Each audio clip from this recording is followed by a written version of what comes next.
Fala pessoal, sejam bem-vindos a mais uma edição do Boteco do Mal. Sexta-feira, que dia é hoje? Não sei nem que dia é hoje. Hoje é dia 9 de abril de 2021, agora são 9h30 em ponto. Sejam bem-vindos. O tema de hoje, quer saber de verdade o que aconteceu no episódio do Arch Angus, o grande fundo, não é fundo não, family office coreano, que causou um estrago no mercado há 15 dias atrás e quer falar, vamos bater um papo sobre o que pode estar vindo por aí? Não perde de jeito nenhum. Hoje, para variar, conteúdo exclusivo que você não vai ver em lugar nenhum. Sabe por quê? Porque a maioria do pessoal só sabe chorar o leite derramado, só sabe descrever o que já aconteceu. Olhar para frente não é para todo mundo não. Então, é isso. Sejam bem-vindos, sejam bem-vindas. Há 15 dias atrás, foi exatamente na sexta-feira, não semana anterior à outra, alguns ativos importantes, a Viacom, né, CBS, que é a da rede de televisão, junto com a Paramount e tudo mais, a outra a Discovery, aquela do canal de TV, que também tem umas lojas de varejo, um monte de outros negócios, despencam, caem tipo 50%. Um negócio inacreditável, empresas grandes. A CBS mesmo, a Viacom, valia acho, coisa de 60 bilhões de dólares. 60 bilhões. Seria o equivalente à segunda maior empresa do Brasil. Só tem a Vale, ela já estaria no segundo lugar. É muito grande, tá? Do nada começa a cair. E no dia, ninguém sabia o que era, até porque todo mundo fica esperando a notícia, né? O fato é que caiu pra caramba. E no final do dia, na sexta-feira, no início do sábado, começaram a surgir os primeiros indícios do que tinha acontecido. As primeiras notícias diziam que houve um grande fechamento de posição por um grande fundo global, né? E aí a história começa a vazar devagarinho, né? Os linguarudos começam a falar. Descobriram que um nobre senhor, você conhece ele? É um coreano. O pessoal fala, é chinês. Não é chinês, não. Maurício, você falou que era chinês. Você falou lá hoje. Calma que a gente vai chegar nisso. Porra, você está com pressa? Eu só queria saber se você está com pressa. Não, porque se você tiver com pressa, o problema é seu. Entendeu? Eu não tenho nada a ver com isso. Mas, ó, só para mostrar, o senhor Wang é esse rapaz aqui, ó. Deixa eu pegar aqui. Pera aí, vamos lá. O contrário, próprio. Ele inverteu aqui, velho. É esse senhor aqui, ó. Esse nobre senhor aqui. Senhor Wang. Isso. Ele é um coreano, né? Mora na Coreia e tudo mais. E ele quase faliu. Diz a lenda que faliu, ninguém sabe ainda, né?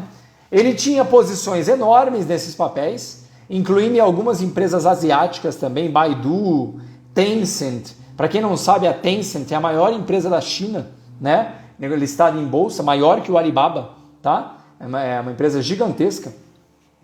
E chegando nesse momento da sexta-feira, ele foi na cara, isso, ele tomou na cara, os fundos começaram a fechar ele. Ele tomou o famoso margin call, né?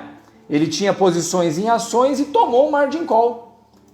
Isso, Maurício, ele tomou o margin call, né? Então é isso, e aí caiu pra caramba. Os primeiros números diziam algo em torno de 5 a 10 bilhões de dólares na sexta-feira. E a história começa a crescer.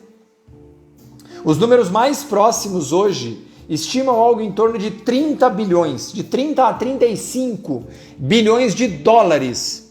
De 30 a 35 bilhões de dólares. Sim, isso mesmo que você entendeu. 35 bilhões de dólares de prejuízo. Até aí, mas um dia normal no mercado, né? Afinal de contas, o que ele é? É um coreano lá, que o pessoal achava que era chinês, mas é coreano. Fez uma coisa que não devia, tomou um margin call. Margin call, para quem não sabe, quando você não tem dinheiro suficiente para cobrir prejuízos na sua posição, né? E ele tinha posições em ações e outras empresas também, outras bem maiores inclusive, mas que ele tinha uma participação menor, sofreram, né? Nós já temos um problema já onde eu falei aqui já. Eu queria que você, igual eu, Zé Ruela, chego na minha corretora e falar, ô moço, Eu adoraria poder comprar 3 vezes mais papel do que eu tenho dinheiro na conta. Eu quero conseguir comprar. Eu tenho 100 mil, eu quero comprar 500 mil de Petrobras. Você já tentou fazer isso na sua vida alguma vez? Comprar alavancado? Você tentou fazer isso na sua vida alguma vez? Ô, meu amigo aí do coletinho, eu gostaria de 5 vezes mais dinheiro, porque eu sou o cara, entendeu? Eu quero comprar 5 vezes mais papel. Você não consegue. Por quê? Porque operações com papel, que a gente chama, que são ações, você não compra alavancado, você compra coisas que são de margem, opções, contratos futuros, eles são naturalmente alavancados. Ações, não dá. Só no day trade, como o Marco Antônio bem lembrou aqui. Mas para posições você não pode. Você precisa fazer o que a gente chama de uma operação a termo, que é literalmente um financiamento pelo banco. Mas basicamente você não vai ter isso. Você tem que ter garantias reais e tudo mais. Bom, temos um problema nisso já. O Dr. Wang, aqui, Mr. Wang, ele diz a lenda, porque de novo, esses números provavelmente a gente nunca vai ficar sabendo. Não no detalhe, tá? Eu acho que a gente não vai ficar sabendo. Mas eles estimam que ele tenha dobrado ou triplicado a alavancagem que ele já tinha de janeiro para cá. De janeiro, agora, isso. Deram um bilhetão para ele, ó, checão em branco aqui, ó. Pode comprar. E ele comprou. Tudo. Viacom, né? Discovery e todas as outras, Tencent, Baidu e tudo mais na China. Vamos voltar na história um pouquinho? Quem é esse cara? Quem é esse Mr. Wang? Você conhece ele? Quem é que faz ideia de quem ele é? Quem ele é? Ó, 339, estamos chegando, hein? É isso aí, hein? Quem é o Mr. Wang? Vocês fazem ideia de quem é ele? Tá, ele é um coreano, eu já tô sabendo. Eu tô falando que você sabe quem é ele. E eu vou apresentar uma coisa aqui para muitos de vocês que não conhecem. Vamos lá. Mr. Wang é um cara, um coreano, muito rico, representante de um family office. Não é só um representante, ele é o maior expoente de um family office. Um family office nada mais é do que uma organização, uma empresa, onde uma família ou um grupo familiar, ou até mesmo uma pessoa, muitas vezes, coloca o seu dinheiro para ser administrado por alguém. Então é quase como uma relação bilateral, eu e você. Ó, fulano, administra o meu dinheiro. E na Coreia, não só na Coreia, na Ásia como um todo, mas especialmente na Coreia, eu vou chegar na China, calma, tá? Geralmente, poucas famílias dominam o país. A Coreia do Sul, por mais que seja uma grande democracia, ela é dominada por não mais do que 8 famílias. 8. Não mais do que 8 famílias. E curiosamente, essas famílias são donas das maiores empresas coreanas. Samsung, Hyundai, LG e por aí vai. São grandes grupos familiares que remontam à época colonial desses países, à época medieval. Nenhuma semelhança com o Brasil não, né? Guarda aí essa informação. São grupos familiares muito grandes e muito ricos que dominam a Coreia. E que, obviamente, têm dezenas, centenas de bilhões de dólares em ativos. E o Mr. Wang era de uma dessas family offices de uma família muito poderosa na Coreia. Tá? Detalhe importante, o Mr. Wang, no início dos anos 2000, ele foi gestor. Agora imagina, eu vou tentar explicar. Agora que a parte começa a ficar difícil, hein? Mas eu espero de coração que vocês consigam entender. Geralmente, esses family offices, eles operam historicamente em empresas asiáticas. Da China, da Coreia, do Japão, né? Do Hong Kong, de grandes países asiáticos. Porque por mais que eles achem que esses países brigam entre si, eles brigam até a página 2, né? Então, o Mr. Wong, ele era gestor de um hedge fund. Eu vou explicar rapidamente, era mais complexo que isso, mas só para explicar. Ele era gestor de um hedge fund que investia em quê? Em empresas chinesas, entre outras empresas. Qual o problema? Você imagina que você está dentro de um grupo familiar muito rico que investe numa empresa coreana, chinesa. Você acha que essa família é um investidor pequeno ou grande dentro desse banco, dentro dessa empresa? Você acha que eles compram 0,5% da empresa? 1,5%? O que vocês acham? O que vocês acham? Eles são investidores? Não. Eu vou colocar aqui um dinheirinho aqui, vou vender meu Hyundai Sonata e vou comprar, né? Não. Eles se tornam grandes acionistas de muitas dessas empresas. E, obviamente, se você é um grande acionista de uma grande empresa dessa, o que é que acontece? Você, obviamente, conhece como a empresa é administrada, correto? Pois bem, o Mr. Wong, no início dos anos 2000, ele investia através do hedge fund dele num grande banco chinês. E ele foi condenado por insider trading. Ele tinha informações privilegiadas do banco e foi condenado pela SEC.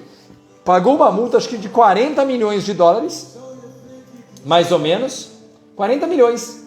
E tudo ficou por isso mesmo. Eu vou lembrar esse assunto só. Mas é óbvio, ele era quase dono do banco. Ou ele tinha cadeira cativa dentro do conselho. Guarda essa informação. Ele tinha cadeira cativa no conselho. Só que tem um problema. Nos Estados Unidos, principalmente, os fundos têm umas regras muito importantes de compliance, né? Eles têm que seguir regras muito estritas de informação, caralho a quatro. Beleza. Até aí tudo certo. O que eles entenderam? Isso foi no início dos anos 2000, tá? Por que eu vou ficar dando amém para a SEC? SEC, para quem não sabe, é a CVM dos Estados Unidos. E para Deus e todo mundo. O dinheiro é meu, do meu primo, do meu amigo, do meu parente, do meu pai, do meu avô. Eu vou ter que montar um fundo para colocar dinheiro, para ter que pedir amém para não sei quem, para as 370 pessoas ao vivo. Muito obrigado.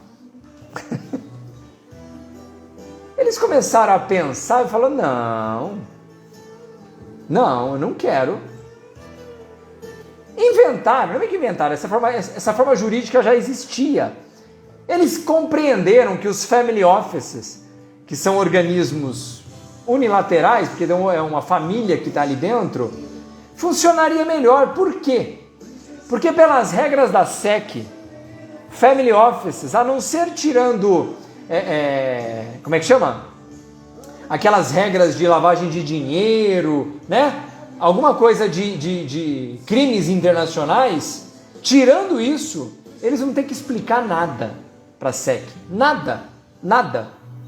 Você tem que atender o compliance, né, de regras de lavagem de dinheiro e essas regras de crime internacional.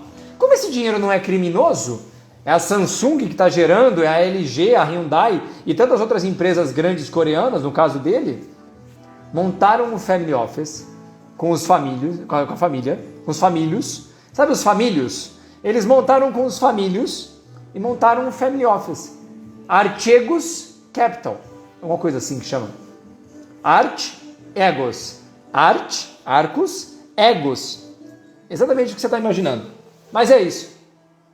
E a partir desse momento, eles podem fazer o que eles quiserem, sem precisar mandar relatório para a SEC, sem precisar explicar o que eles estão comprando e o que eles estão vendendo, e, em última instância, qual o nível de alavancagem que eles estão. Para quem não sabe, a alavancagem tenho 10, vou operar 40. Eu estou operando 4 vezes o meu capital. Calma que a gente chega lá. Pessoal, bora continuar? Vamos lá então agora, hein? Vamos continuar aqui na conversa. Bom, eu expliquei para vocês que agora as grandes fortunas globais, porque é um detalhe, essa mesma estrutura hoje é usada nos Estados Unidos. Você sabia que o Jeff Bezos da Amazon tem um family office? Que os donos do Google têm um family office? Os donos do Walmart, a família Walton, né, que é a família mais rica do mundo, dá um coro. É que como a família Walton do Walmart são muitos irmãos, a fortuna é dilapidada, mas se você juntar de todo mundo, dá um coro no Bezos, entendeu? Também tem um family office. Por quê? Por que eles têm um family office? Porque ninguém quer dar explicação porra nenhuma para a SEC. Ninguém quer dar amém para ninguém. Então o recurso utilizado pelo coreano já é utilizado no mundo inteiro, inclusive no Brasil. Sabia que o Lehman da Ambev tem um family office? Sabia? Porque no fim das contas você junta isso numa estrutura jurídica onde todos os sócios podem colocar o seu dinheiro, inclusive com vantagens tributárias monstruosas, e alguém que eles vão eleger vai gerir esse patrimônio. Alguém ou alguém, né? Pode ser inclusive um fundo, diga-se de passagem. Então é isso. Todas, basicamente, as grandes fortunas do mundo hoje estão na mão de family offices. Porque esse dinheiro, até o momento, não precisa dar grandes explicações do que está sendo feito. Beleza, Maurício. Vamos voltar agora. Estou voltando no tempo para frente. Pronto, voltamos para os dias de hoje. Tá? O Mr. Wong consegue uma alavancagem que eles estimam de 5 vezes e estima-se que ele tinha 10 bilhões de dólares. Eu quero falar assim, Maurício, 10 bilhões de dólares? Ele tinha muita grana, então? Tinha. Ele tinha 10 bilhões no auge das cotações. Quando os ativos que ele tinha em carteira atingiram as máximas, ele chegou a 10 bilhões. Então ele tinha uns 5, 3, de novo, esses números não são claros. E ele conseguiu alavancagem que chegou a 30. 30! Isso é o número atual. Deve ser mais que isso, deve ser 40, 50. Tem gente falando em 100 já. 100 bilhões de dólares alavancado. A pergunta que vem a partir disso, qual que é? Você que está aí em casa agora pensando, qual a pergunta que vem à mente nessas horas? Quando esse Mr. Wong consegue uma alavancagem de 50 bilhões de dólares, vamos dar um número redondo? 50 bilhões de dólares. Alavancado, é um dinheiro que ele não tem. É um dinheiro que ele não tem. Como é que ele consegue isso? Geralmente é através de swap. Eu não vou entrar nessa conversa agora, porque seria um pouco denso demais. Mas geralmente é feito por swap isso, tá? É uma troca. É um financiamento, tá? Basicamente. Mas só para explicar. Por quê? O que falta nessa pergunta? Isso, Gui! Quem permitiu? Quem permitiu? Se você não soube, Credit Suisse, o grande banco suíço, Nomura, uma corretora e banco japonesa gigantesca, Banco Mitsubishi no Japão, JP Morgan, Goldman Sachs, pronto, você já falou de metade dos fundos globais já. Você já falou de metade dos fundos globais. É uma brincadeira, claro, tá? Só para deixar claro, JP Morgan, Goldman Sachs são alguns dos donos do BlackRock, tá? Então, pera. Os maiores bancos do mundo permitiram que um coreano, membro de uma família, uma das famílias mais poderosas da Coreia, que é um dos países mais poderosos do mundo, conseguisse uma alavancagem de 50 bilhões. Bilhões. E ele não tinha isso em patrimônio. Não tem. É alavancagem pura. Ele não tem garantia real para isso. Não tem. Era no gogó. Eu acredito nele. A gente vai chegar no buraco. Calma. Vamos supor que ele tinha 5 bilhões de dólares, pessoal, e ficou em 10. Eu aposto que era menos, mas vamos dizer que era 5. E aí chegou a 10, patrimônio próprio, líquido, lá no auge, mas com uma alavancagem que levava ele para 50. Por que o Goldman Sachs deu esse dinheiro para ele? O Goldman Sachs não é obrigado a dar esse dinheiro para ele. Por que o Credit Suisse... Detalhe, banco no Japão, banco na Suíça, banco na Alemanha e banco nos Estados Unidos. Bancos do mundo inteiro deram crédito para ele. Que é crédito isso, não é? Não é uma caderneta isso? Ó, eu vou comprar e você me dá um crédito. Vamos começar a cavar agora? E aí é que eu falo que agora eu vou fazer um exercício de raciocínio. Daqui para frente, nada mais do que eu falar está comprovado. É a minha forma de compreender o mercado. E a minha forma de, inclusive, delinear como que eu me posiciono no mercado daqui para frente. Isso de forma geral, é a forma como eu consigo estruturar as minhas coisas. Eu tenho que conseguir entender o que é que pode estar chegando por aí. Tá bom? Então, a partir de agora é uma peça de ficção científica. Não acredite em nada. Correto? Vamos lembrar que bancos, por mais que sejam instituições tidas como anjos na terra, os grandes organismos do financiamento nada mais são do que já foram há 1000 anos atrás. O que eram bancos há 1000 anos atrás? Eram pessoas como eu e você, que tinha dinheiro e emprestava dinheiro para os outros, a troca de juros. Não vamos esquecer que o Goldman Sachs e o Credit Suisse não passam, em última instância, de um grande balcão de empréstimos. Alguém que tem dinheiro e empresta para outra pessoa a troca de juros. Ou de outros serviços bancários diversos. Isso mais atualmente. Nossa, mas o Goldman Sachs é assim? É. O Credit é. O Itaú é assim? É. Não passa disso. Só fica mais sofisticado. E fica maior. Se você for querer abrir uma conta no Goldman Sachs hoje, a última vez que eu vi, você tinha que ter no mínimo 2 milhões de dólares em ativos. 2 milhões. Para abrir a conta no Goldman Sachs. 2 milhões. Só para abrir a conta. Não é para você ser private. É para você ser no primeiro nível. 400 pessoas. Puta merda. 2 milhões de dólares. Então, esse cara chega com 5 bilhões, mas ele não chega com 5. Ele chega assim, ó, com 100 milhões de dólares. Opa! Ó, tio Goldman Sachs, eu quero abrir uma conta aqui para operar lá os negocinhos. Quero comprar uma Conga, quero comprar ali um OGX. Abre a conta para eu aí. Tá bom, ele abre. E você pode, porque você atende aos pré-requisitos, né? E você abre. Aí você fala assim, ô tio Goldman Sachs, eu pedi aqui um empréstimo pro meu pai e agora eu vou com 500 milhões. Mas eu preciso aí de ajuda nós. Porra, dá pra dar aí uma... eu tenho 500, tem como operar 600? Não, porra, legal, de boas. Vamos aqui no deboísmo aqui, só né? Vamos lá, né? Tá bom. Passa um tempo. Ô, tio Goldman Sachs, eu tô aqui com 800 bilhões. 800 milhões, desculpa. Eu queria operar 1 bilhão e meio. Não! Porque eu tenho que defender a economia americana. Eu sou um grande estandarte da segurança jurídica e psicológica global. Ah, não dá?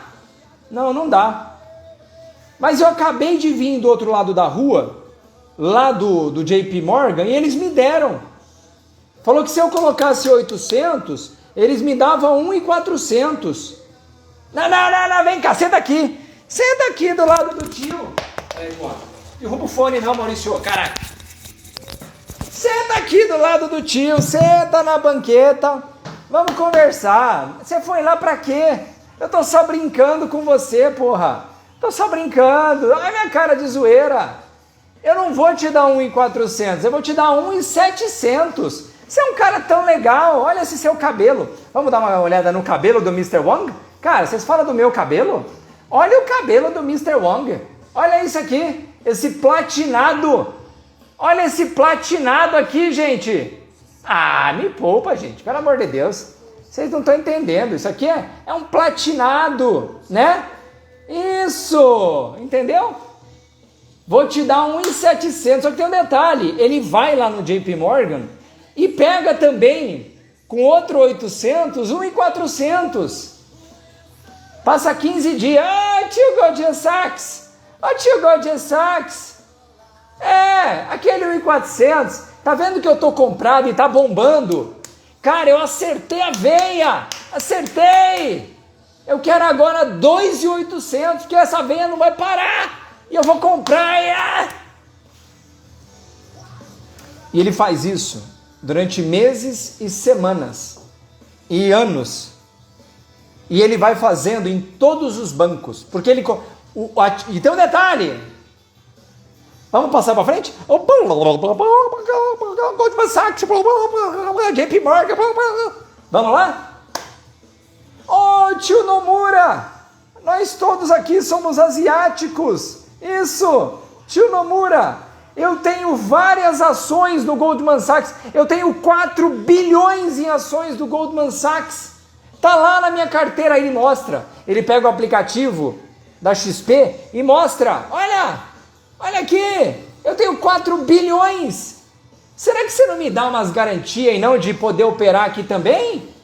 Hein? E aí ele passa a usar ativo de um que não é dele, porque é alavancado. E ele usa como garantia no outro. Isso! E o bolo chega a 50 bilhões de dólares. 50 bilhões de dólares. Ele tinha 3, ele chega a 50. Tudo na caderneta. Tudo na caderneta. Isso. É isso mesmo. Por algum motivo, a Viacom anuncia, há uns 20 dias atrás, uma venda de ações. Ela iria fazer uma captação de dinheiro de 3 bilhões de dólares, o que não era muito, era equivalente a 5% do capital social, do capital, do market cap dela, né? Da capitalização da empresa. O preço da Viacom começa a cair, porque ela vai fazer venda de ações, é uma diluição de capital em última instância, as ações caem de 10% a 15%. Agora você imagina um cara que tinha 3, está com 50%, as ações caem 15%. Supondo que são esses os números, tá? Então cai 7,5%, para arredondar a conta aqui, mas ele tem só 3%. O que acontece com o resto? Cai 7,5%, ele estava no limite. E tem um detalhe, ele alavancou tanto que ele estava no limite. Ele não tinha dinheiro. Ele estava no limite da margem, que a gente chama. Ele estava operando no limite da margem. Não no limite do financeiro, do que ele tinha de dinheiro. Era no limite da margem. Quando a Viacom cai 15%, o que acontece com o Mr. Wong? Aí vem a parte boa da história. Vamos agora para a parte boa? Agora que vem o encadeamento difícil. Eu vou tentar, hein, ó. Então é isso. O Mr. Wong, do cabelão platinado, toma um margin call, porque as ações caem muito mais do que ele tinha dinheiro. Os bancos pedem para ele mandar dinheiro para cobrir o prejuízo, ele não tem. E obviamente, como ele não tem, ele é automaticamente encerrado. Na cara! Isso mesmo. Ele toma a famosa zerada na cara dele. Falei disso aqui para vocês, né? Só que tem um detalhe. Acaba aí a história. O Credit Suisse, ele é uma empresa negociada em bolsa. Essa semana, ou na semana passada, não foi essa semana, fez uma comunicação ao mercado de um provisionamento para prejuízo de 4,4 bilhões de francos suíços, que equivale a 4,7 bilhões de dólares. Literalmente, porque lembrando, como foi o banco que deu o crédito? Ele é responsável pelo crédito. Se o cliente não paga, quem paga é o banco. Só que tem um detalhe, você sabe quanto é 4,7 bilhões para o Credit Suisse? Você faz ideia do quanto é isso? Eu vou explicar para você. É o lucro de 2 anos. O lucro do Credit Suisse de 2 anos foi perdido em um dia. 2 anos, um dia. E isso até agora. Porque a bola de neve não parou de rolar. A bola de neve. E isso só o Credit Suisse. O JP Morgan não abriu a boca ainda. a Nomura não abriu a boca, o Goldman Sachs não abriu a boca ainda para falar o que está acontecendo. O que está acontecendo, ninguém sabe. Os dados ainda não são públicos. Nós só vamos saber nos resultados trimestrais do próximo trimestre. Que é esse em curso que na verdade só sai no próximo, né? Por que isso é importante?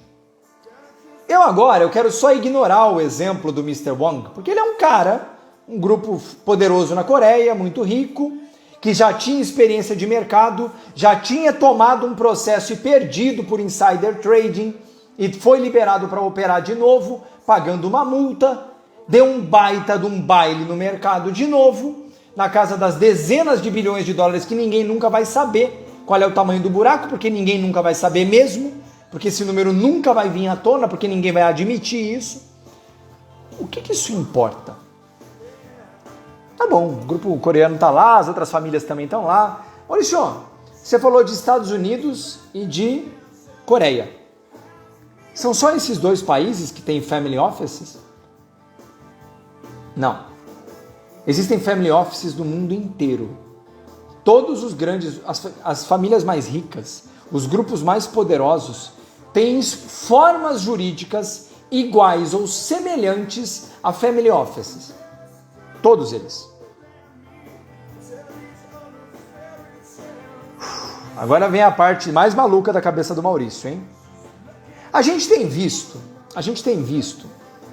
essa injeção de dinheiro desde 2009, essa injeção monstruosa de dinheiro, né? 1 trilhão para cá, 2 para lá, 500 bilhões para cá. Vocês nunca pararam para se perguntar por que nenhum chinês, nenhum russo, nenhum japonês, nenhum alemão nunca levantou e falou, que merda é essa? Vocês nunca pararam para pensar nisso? Por que ninguém levanta e fala, ô amigo, para com essa porra, que zoeira é essa? Vocês pararam para pensar nisso, não?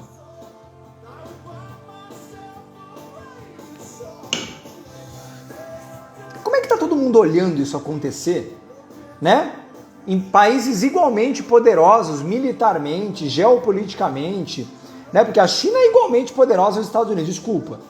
Para além de qualquer sonho doce de achar que os Estados Unidos mandam sozinho, eu tô fora desse mundo faz tempo. Eu tenho plena noção de que russos e chineses e americanos sentam na mesma mesa, em pé de igualdade, tá? Por que ninguém nunca perguntou? Tipo, estão injetando trilhões e ninguém fala nada. Vamos supor que o family office do Mr. Wang tinha 5 bilhões e que no auge chega a 10. Eu acho que era menos do que isso que ele tinha, mas que seja. Ele era grande, então? Vamos exagerar? Vamos falar que ele tinha 20? 20? Eu estou exagerando agora. Ele tinha 20 bilhões. Mas ele não tinha. Mas que seja, ele tinha. Como é que pode 20 bilhões ser considerado muito dinheiro? Para você ter uma ideia, só o family office do dono do Google tem perto de 40. Do grupo do Google, né? Tem fundo trilionário por aí. BlackRock mesmo, né? O que a gente acaba... No dia do evento da Discovery e da Viacom, o que o mundo chegou de novo na beirada, assim, ó? Na beirada de acontecer? Isso aqui, ó. De novo, isso aqui. E ninguém se deu conta. O que é que chegou a ficar isso aqui de acontecer? O que você acha? Eu já falei disso aqui uma vez. E foi um dos assuntos que o pessoal mais gostou de aprender. Isso, Gui! O risco de clearing. Risco de clearing. Eu já falei disso aqui algumas vezes. Eu já falei algumas vezes disso aqui. Obrigado, Gui. Obrigado a todo mundo que está mandando agora aqui. Lembra que eu falei? Ele tem uma posição grande demais. A hora que a posição cai, ele não tem dinheiro para cobrir. Alguém tem que cobrir. Alguém tem que cobrir. O banco. Alguém. alguém, JP Morgan, Goldman Sachs, Credit Suisse, Nomura, Banco Mitsubishi e tudo mais. Só que ele era desse tamanho. 20 bilhões, pode parecer muito, mas é desse tamanho. É sério. Frente a uma base monetária global hoje perto dos 10, sei lá, 5, 10 trilhões, é nada. Vamos trazer agora, por exemplo, dos chineses? Vamos trazer os chineses para a mesa? Os mais quietos da mesa? Chineses investem no mundo inteiro, incluindo nos Estados Unidos, e se utilizam de bancos americanos. Os maiores bancos americanos. E também os europeus e tudo mais, né? Vamos pensar. Só pensar. Se eu fosse uma contra-superpotência, tem uma superpotência, tem uma outra contra-superpotência. Cada uma com papéis muito distintos dentro da economia global. Uma produz, a outra vende, né? Uma consome e a outra produz comida. Cada uma com papéis muito claros, uma com 1,5 bilhão, outra com 300 milhões de habitantes. Mas papéis muito claros e ninguém brigando um pelo outro. Por mais que o governo federal americano esteja imprimindo 2 trilhões de dólares, esse dinheiro não é de fato dos bancos. Esse dinheiro não é de fato da economia. É uma forma que o governo americano encontra de irrigar o mercado com dinheiro.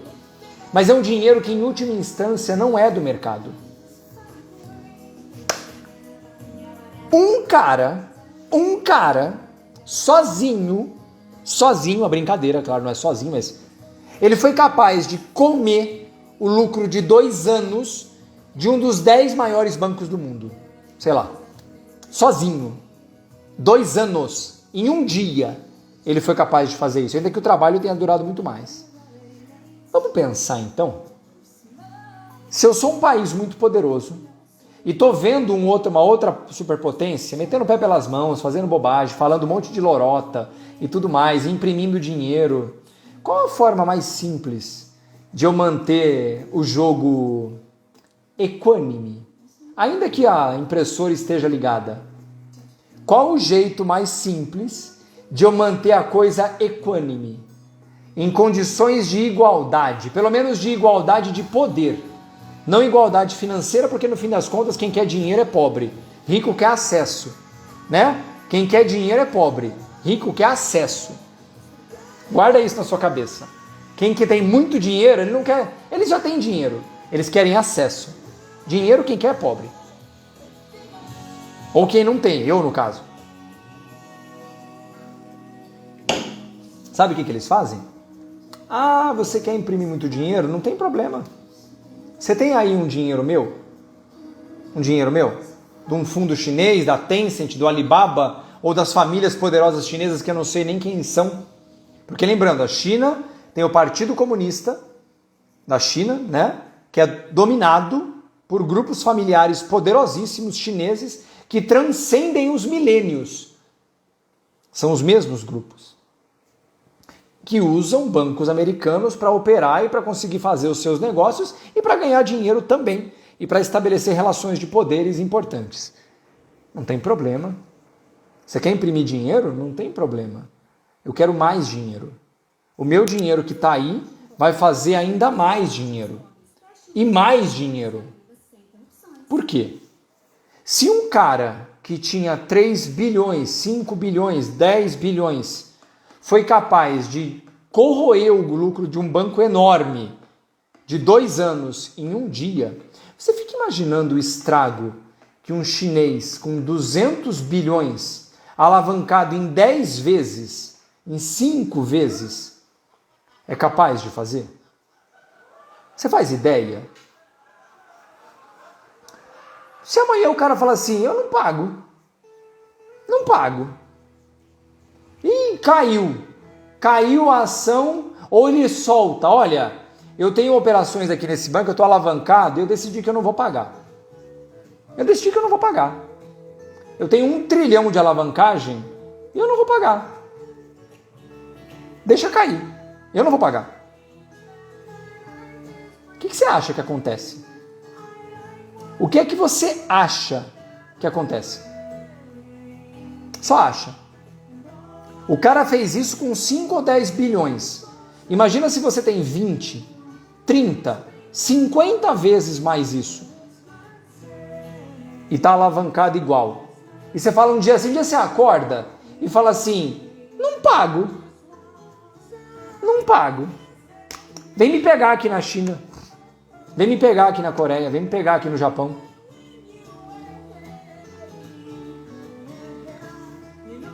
O que aconteceu com o exemplo da Coreia, e já tem gente falando disso. O grande medo agora, que está acontecendo nesse momento agora, é uma onda de outros fundos, outros family office, falando, não pago. Porque em última instância, o que o Wang fez, você acha que ele não tinha dinheiro? Ou acesso a dinheiro, inclusive dentro dos próprios... Porque esse é o ponto. Aí é que está o problema. E aí está o maior problema. Em última instância, depende dele falar, eu pago, me dá crédito, eu vou pegar o crédito e vou pagar. Eu vou tirar o dinheiro de algum lugar e vou falar, paguei. Esse dinheiro também não é meu, é crédito, peguei de alguém. E esses caras vão correr para dar crédito para ele para não rolar uma quebradeira. Pega e paga. Não, ele acorda na sexta-feira e fala, não pago. Não, ô moço, paga aqui. Não pago. Mas você não pode fazer isso. Não pago.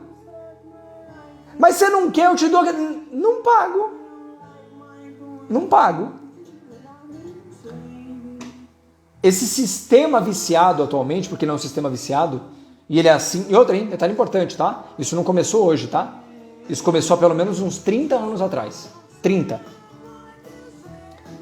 A gente vive hoje num sistema onde um banco, para não perder o cliente, o freguês, dá para ele cada vez mais alavancagem para não perder para o outro banco, para o outro fundo. E isso acontece no mundo inteiro. No mundo inteiro. Através de derivativos, os chamados swaps ou opções. São as duas formas principais.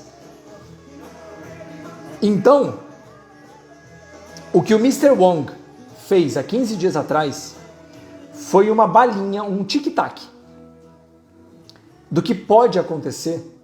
E já está armado, porque essa bomba já está armada. Isso não está começando agora.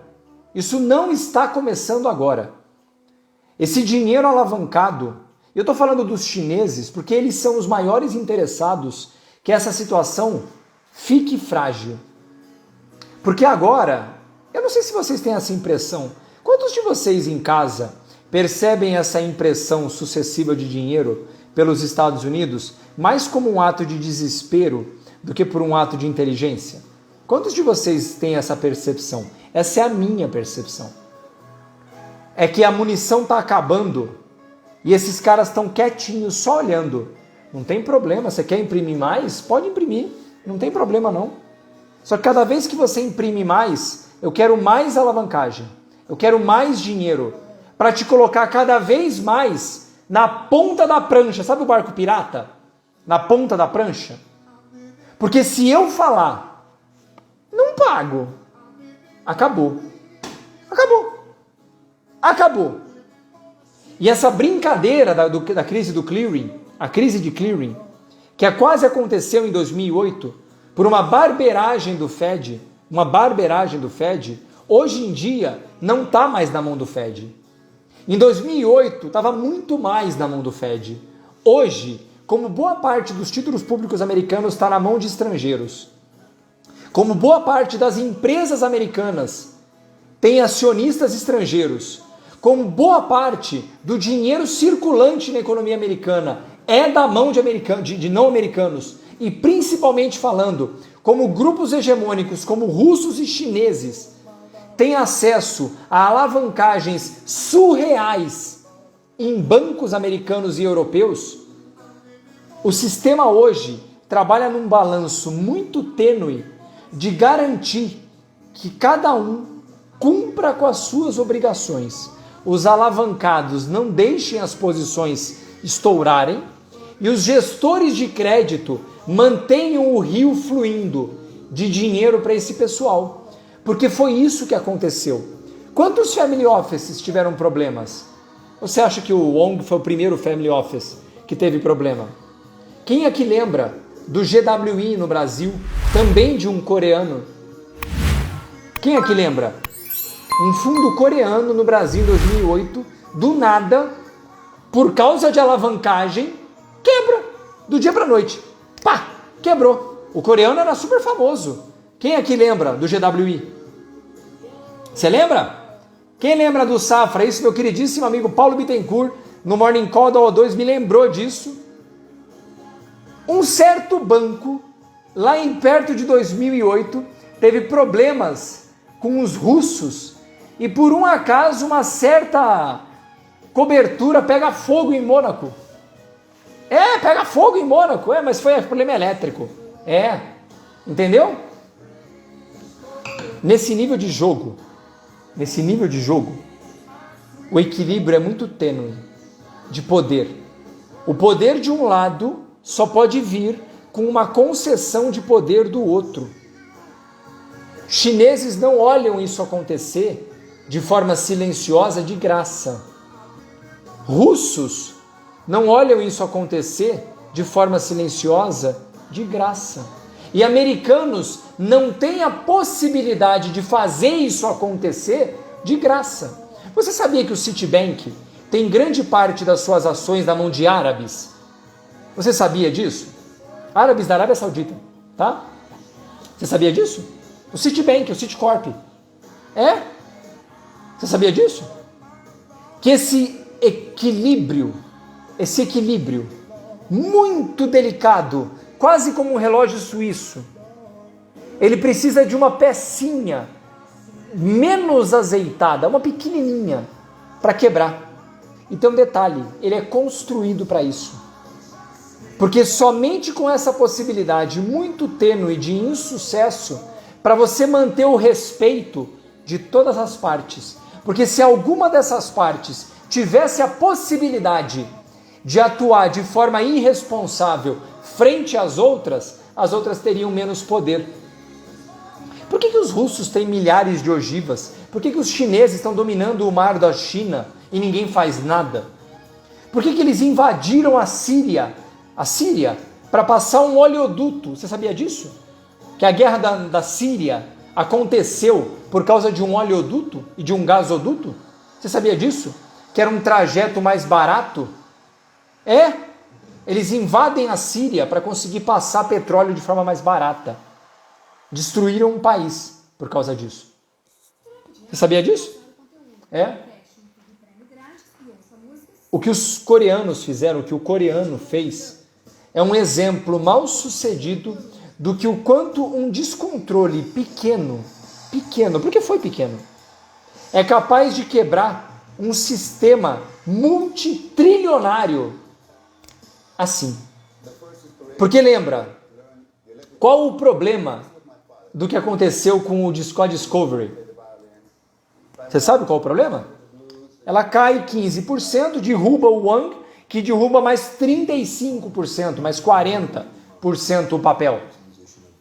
Imagina que você é um fundo que tem papéis da Viacom, papéis da CBS, e você usa esse papel como garantia em outras atividades, em outras operações, a tão chamada colateralização, que é padrão no mercado. Só que você fez uma colateralização com o papel valendo $100. E aí, do nada, o papel volta para 40.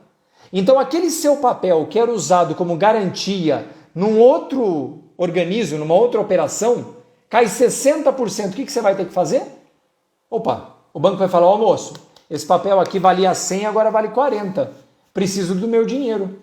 O que você vai ter que fazer? Vai ter que começar a vender outros papéis para pagar aquele buraco. Só que aí, o cara que tem um outro fundo, que tem aquele papel que você vendeu, vai acontecer o mesmo com ele. Valia 100, vale 70. Ele vai começar a vender para começar a tapar o buraco. Agora, vê isso acontecendo globalmente. Vê isso acontecendo globalmente com bilhões, trilhões de dólares. O que aconteceu no evento do Wong foi uma barbeiragem sem tamanho e que denota pra gente o quanto esse equilíbrio de poder entre países hegemônicos, ele é muito mais sensível do que parece. E você aí se preocupando com o IRB, com o Conga, com o que o William Bonner está falando.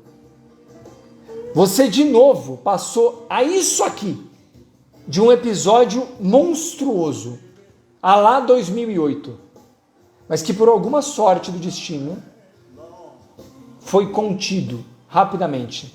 Só que tem um detalhe, só foi contido porque era pequeno. Se fosse grande, você jamais teria conseguido conter. Você no sentido de economia, né? Sem chance. Não dá tempo. O ponto é esse. Não dá tempo. Não dá tempo. E o que eu estou falando da China sobre isso? Toda vez que alguém te perguntar por que a China fica quieta o tempo inteiro, por que você acha que a China fica quieta o tempo inteiro? Você já viu alguma nota do Partido Comunista? Você viu agora, há pouco tempo atrás, o Biden chamou o Putin de assassino, oficialmente? O que o Biden fez? Nossa, sinto muito pela... Mandou uma nota. Nossa, eu sinto muito pela sua opinião. Tipo... Você já viu algum chinês falando alguma coisa? Por quê? Porque convém o silêncio. O silêncio mantém a coisa estabilizada. Mas é o que eu falei. Os Estados Unidos têm uma figura de potência hegemônica e econômica, na minha opinião, por uma conivência global com o papel dele dentro dessa economia. Porque não está mais na mão dos Estados Unidos há muito tempo, o controle da solvência do mercado americano. Esse é o ponto.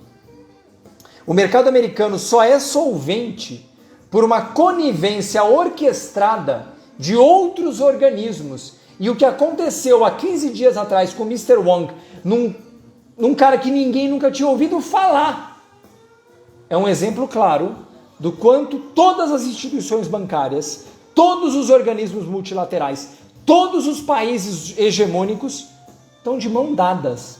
Todos. E a hora que alguém fala, não pago, não paga mesmo, acabou. Não tem quem cobre. Não tem quem cobre. Ou você acha que eles vão prender o Wong? Você acha mesmo que... Esse é o detalhe, né? Você acha que ele vai preso? Você tá achando que ele vai preso, o coreano do cabelo platinado? Você acha que ele vai preso? Ele tá lá, não foi preso até agora. Não bota... Prenderam gente por muito menos já nos Estados Unidos. Por que ele não foi preso até agora? Ou pelo menos chamado para prestar esclarecimentos. O mercado pode permanecer insano por muito mais tempo do que você pode permanecer líquido. Lembra disso, porque esse é um mercado insano, eu acho, né? E ele é insano desde sempre, na verdade. E eu estou lembrando desse fato pelo seguinte: ao mesmo tempo, me dá um orgulho danado, que quando acontece o evento do Wong, eu fiz uma live num domingo para os meus alunos do curso de Commodities. Na segunda-feira, uma porrada dos meus alunos entraram de sola nos papéis. Nossa, vendendo volatilidade, comprando papel, montando estrutura. Sabe por quê? Porque é o que todos os grandes fizeram. O papel caiu 60%, 55%. Mas o que aconteceu com a Viacom, com a Discovery, como empresa? O que acontece com ela como empresa? Nada. Nada. Não aconteceu nada. Mas o papel caiu 60%, 50%, em uma semana. A gente aprende, e eu ensino meus alunos assim, que oportunidades como essa são exatamente o que eu estou dizendo agora, são oportunidades. E elas aparecem com alguma frequência. E eu gosto de lembrar disso, sabe por quê? Porque no mesmo dia, eu cansei de ler, como eu já falei, gente fazendo live, explicando, olha, a chuva está molhada, já falei sobre isso, né? As pessoas vendo a chuva cair, eles estavam descrevendo a água. Eu falei, não, ó, vamos lembrar, não tem nada acontecendo com as empresas por enquanto. Então, que tal se a gente olhar para isso e... uma porrada deles. Quem aqui aproveitou? Fala para mim aí. Responde aqui para mim, quem que é meu aluno aqui, ou mesmo quem não é meu aluno, porque eu falei meio publicamente isso também depois, e aproveitou as operações em Viacom, em Discovery, em Credit Suisse, né, que é um papel negociado, tem uma DR nos Estados Unidos, mas é negociado na Bolsa de Zurique. Olha aí, ó, tá chegando a listinha aí, ó. Então é isso. O que eu quero que você saiba é que no fim das contas, a hipótese da estabilidade consentida é a mesma hipótese que prevalece há séculos. Só trocam as pessoas que estão nesse acordo. Sai um, entra outro, ou de repente chega um terceiro ali. Mas no fim das contas, essa cone... E às vezes, meio que só para firmar a posição e firmar poder, um deles dá uma levantada no tom, fala, opa, ó.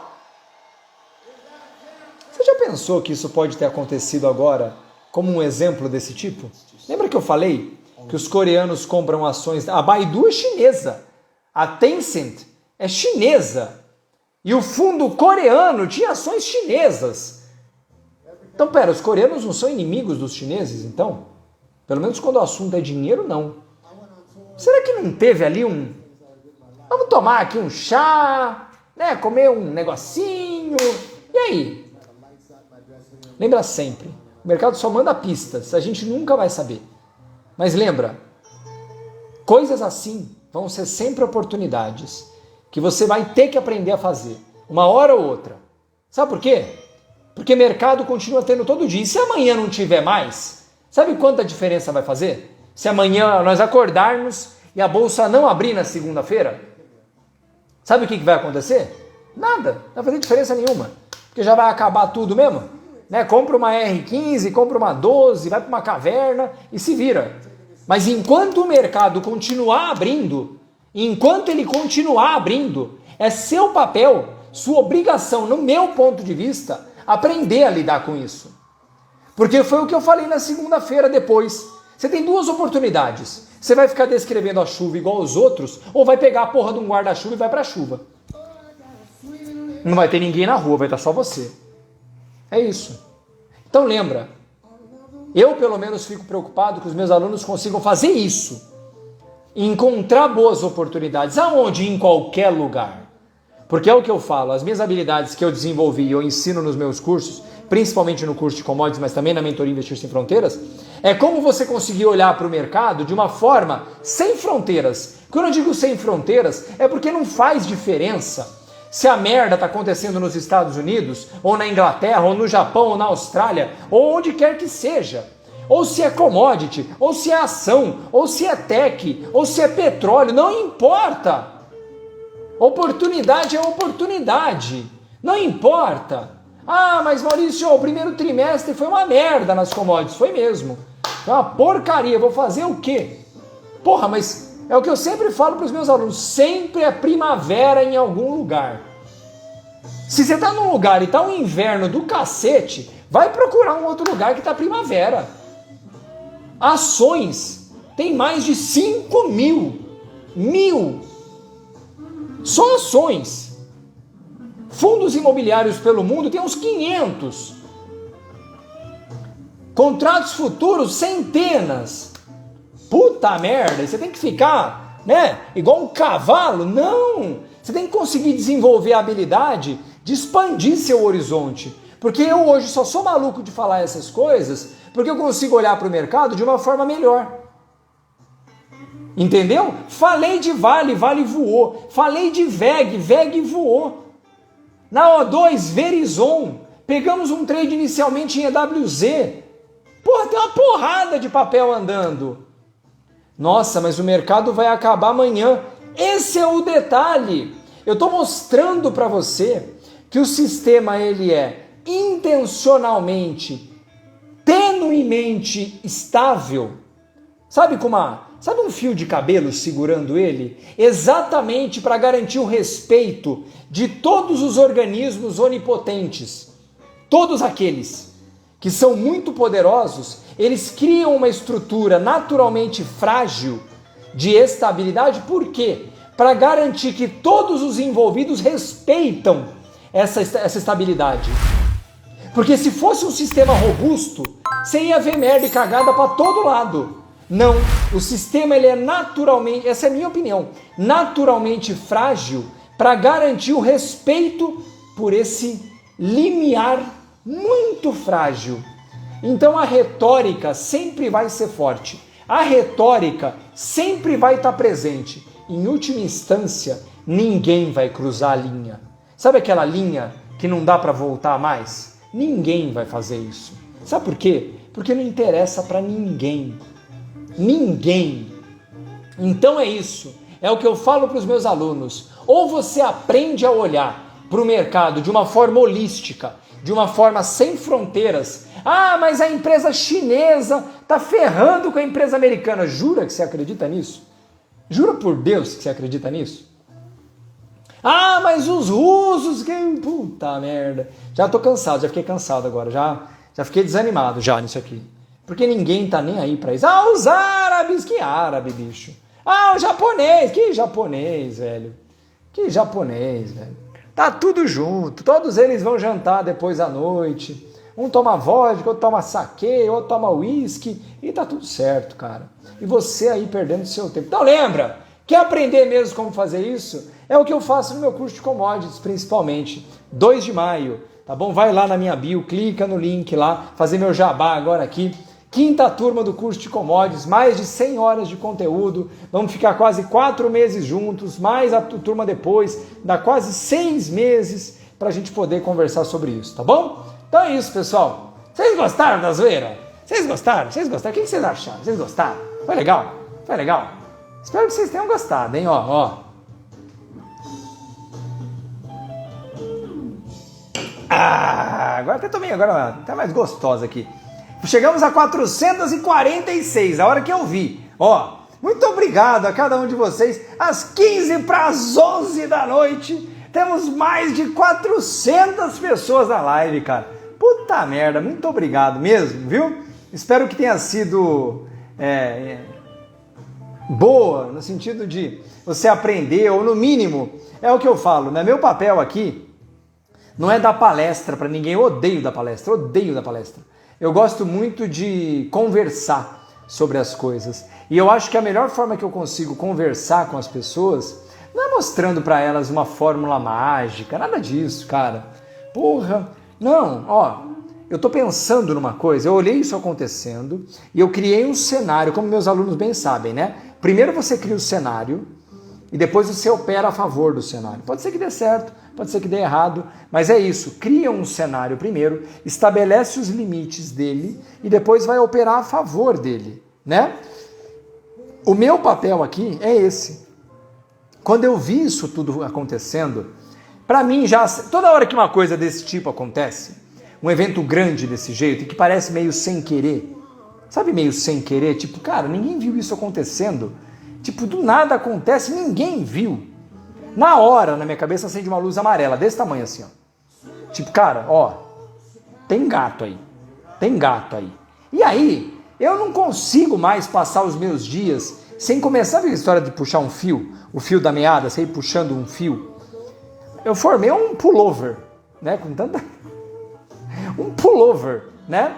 Porque é isso, você vai puxando o fio e você começa a descobrir que as histórias meio que rodam sempre em torno das mesmas coisas. Não muda nunca. Porque o velhinho do artigo está lá na Coreia, lá provavelmente tomando mó vinhozão com os familiares dele lá e de outras famílias. E tá todo mundo perdendo dinheiro, mas eles não. E detalhe, porque eles não atuaram, olha que legal. Esse é o ponto legal. Talvez muitos não tenham dado conta do que eu falei sobre isso, mas a parte engraçada desse ponto é assim, se eles quisessem, se o Mr. Wong quisesse, o que ele podia ter feito? Vamos lá, ó, esse é um raciocínio simples, hein? Simples. Se ele quisesse, o que ele podia ter feito? Antes. Tô operando, alavancado, sei que tô alavancado e tudo mais. O que ele podia ter feito? O que ele podia ter feito? Antes. E antes eu tô falando em qualquer momento, tá? Não é antes, na semana anterior. Antes. O que ele podia ter feito? E não fez. Essa não é tão difícil, hein? Aposto que vocês vão manjar dessa aqui, hein? É isso mesmo. Ele podia ter feito um hedge. Isso, Marco Antônio! Podia ter feito um hedge. De várias formas. Ele podia ter feito a compra de uma put, né? Podia ter feito uma venda de índice, sei lá, né?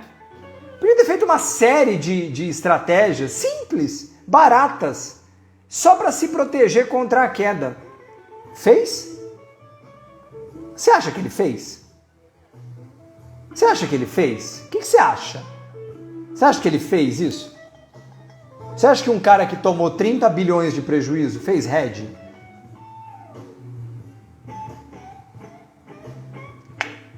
Curioso, né? Aí vem outra pergunta. Tá bom, ele não fez. Esqueceu. Caraca, esqueceu, velho. Porra, não fez. E o banco que deu crédito para ele?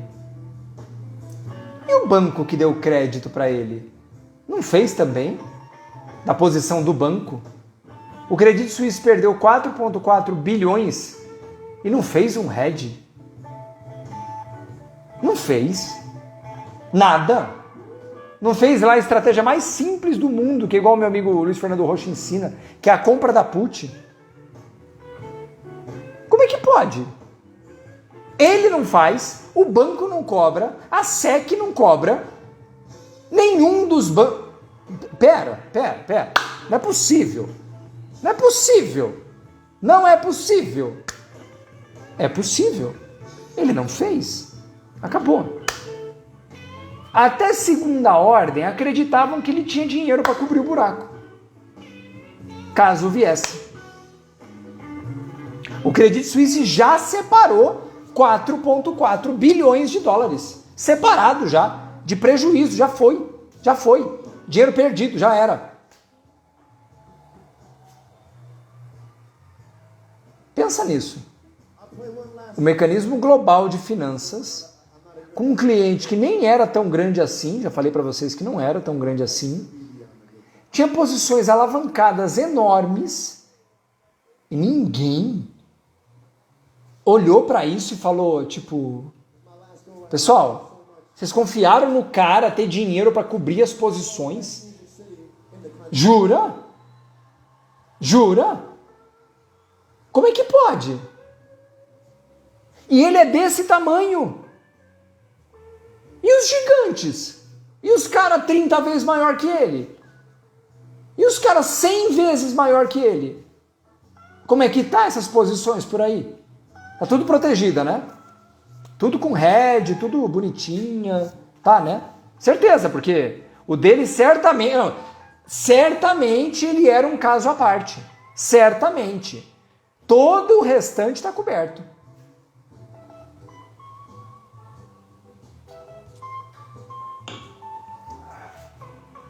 É isso, pessoal. Lembra sempre, ninguém tá nem aí para as regras de segurança. Ninguém. Todo mundo quer o sistema funcionando, gerando lucros, todo mundo ganhando. Certo? Certo, Guido? Certo, Guida? Vamos lá, hein? Ó, isso aí. Fala do teu curso. Meu curso é um curso muito legal, que eu adoro, tá indo para a 5ª turma agora, tá certo?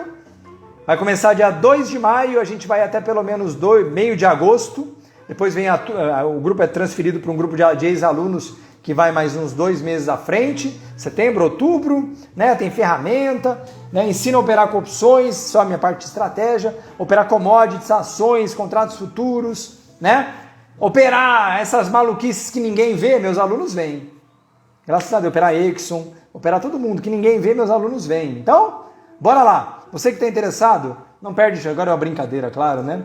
É o grande xodó da minha vida. É o curso que eu mais faço questão de conseguir divulgar e de formar novos alunos, porque tem formado uma geração de gente muito bem exposta e disposta a se desenvolver tecnicamente no mercado de valores. Dia 2 de maio, você que está interessado, você que está interessada, vai lá na minha bio, clica no link lá, entra no site do curso e responde o formulário. É com base no formulário que eu vou formar o grupo do WhatsApp que vai para a live de inscrições. Não vai ter link no Instagram, não vai ter arraste aqui, nada disso.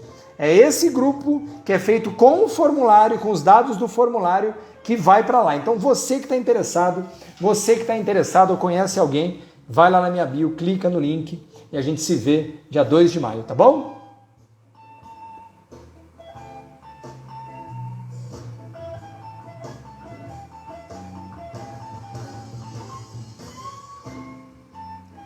Investidor libertário, preço subindo na China e PMI europeia em queda, estagnação. Não, cara.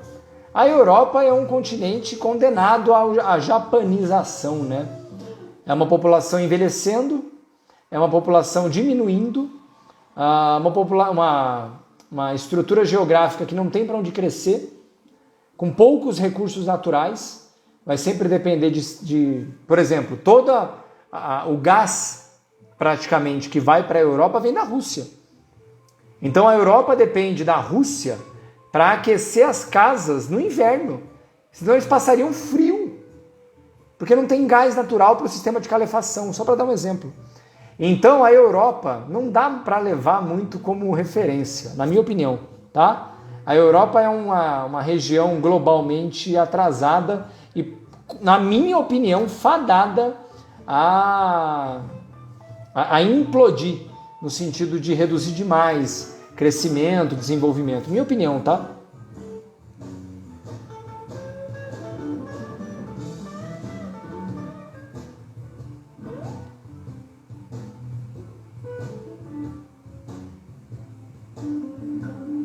Vamos lá.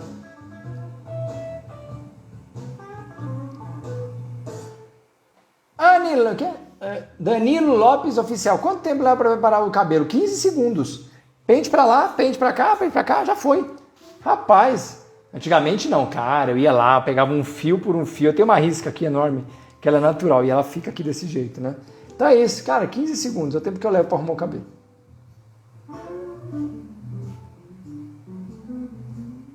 Pera aí. Agora mudar aqui o esquema das perguntas.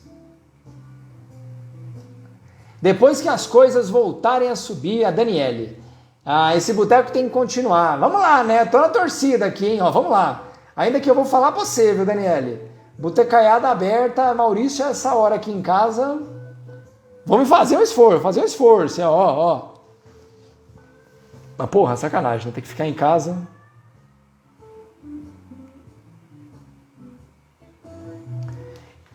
Por mais que imprimam dinheiro, se tiver uma crise de colateral, todo mundo corre para o dólar. Nas atuais circunstâncias, sim. Mas a depender do nível do problema, né, que gere uma eventual descrença nos Estados Unidos, não sei exatamente para onde iremos, mas a priori sim, tá bom?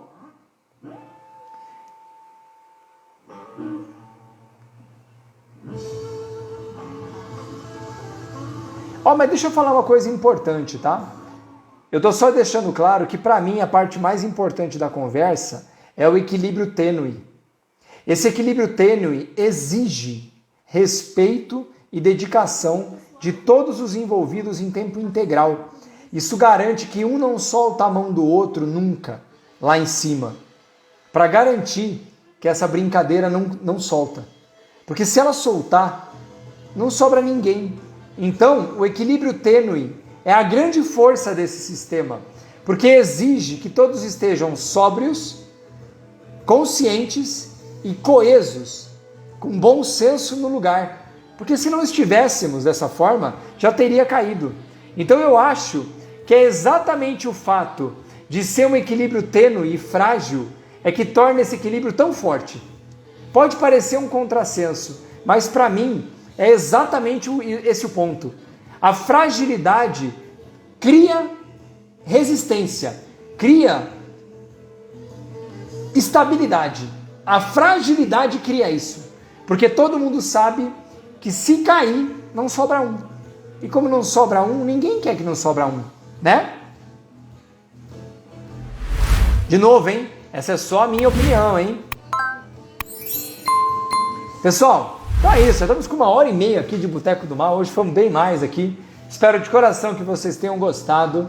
Muito obrigado a todos os quase 450 que estiveram comigo aqui, com a gente, nessa conversa que para mim é uma satisfação fazer toda sexta-feira à noite, às vezes com temas mais rebeldes, às vezes com temas mais divertidos, mas que no fim das contas o meu grande objetivo é trazer aqui para vocês, primeiro, um pouco de distração em tempos tão bicudos, um pouco de informação em tempos tão de pouco diálogo, né?